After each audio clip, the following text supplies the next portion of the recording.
सीमेत सुरत प्रसंगिना वसंत योद्धा समुपागतः प्रिये. हे प्रिये, हा आलाय वसंत. कसा आलाय? प्रफुल्ल च्युतां पुरति तीक्ष्ण सायको द्विरेपमाला विलसद्वन् गणः. म्हणजे आंब्याच्या मोहरांचे तीक्ष्ण बाण, असं उपमा दिलं सरकार की हा जो त्याने ते बाण बघलेले आहे, तो वसंत जो धनुष्य घेऊन आलाय, तो कसा धनुष्य घेऊन आलाय?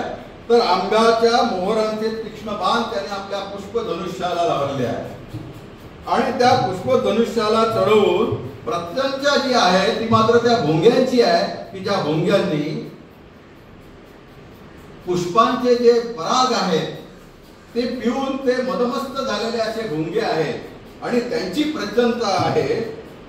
त्याच्याशिवाय फुलपाखरे आणि हे भोंगे यांची प्रचंडता घेऊन हा जो वसंत आहे तो रसिकांची हृदये हे जिंकण्यासाठी योद्धा बघून आपल्याकडे पोहोचला आहे, असं ते वसंताचं वर्णन करतात. दुसरं वसंताचा श्लोक ते काय म्हणतात?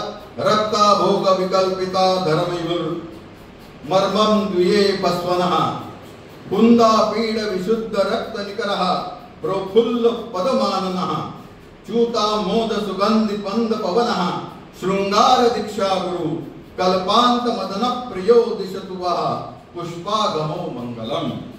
तो म्हणतो वसंत कसा आहे? तर रक्ता भोग विकल्पधर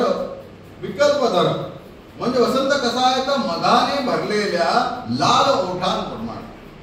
अधर आहे, ओठ आहे, पण ते ओठ कसे आहेत? ते मधाने भरलेले आहेत, ते मधाने भरलेले आहेत. त्याच्यानंतर मधुस्पित द्विरेपस्वनः, तर रक्तशोकाच्या म्हणजे लिलीच्या फुलांचे पराग हे शोषून मदमस्त झालेल्या भुंग्यांचा गुंजारव त्याने युक्त झालेला आहे. त्यानंतर कुंदापीड विशुद्ध रक्त निकरः प्रफुल्ल पदमाननः, अनेक सुगंधी फुलांचे हार घातलेला आणि ज्याचे मुख हे विकसित कमल पुष्पांप्रमाणे आहे, असं प्रफुल्ल वदन असलेला हा वसंत हा आलेला आहे.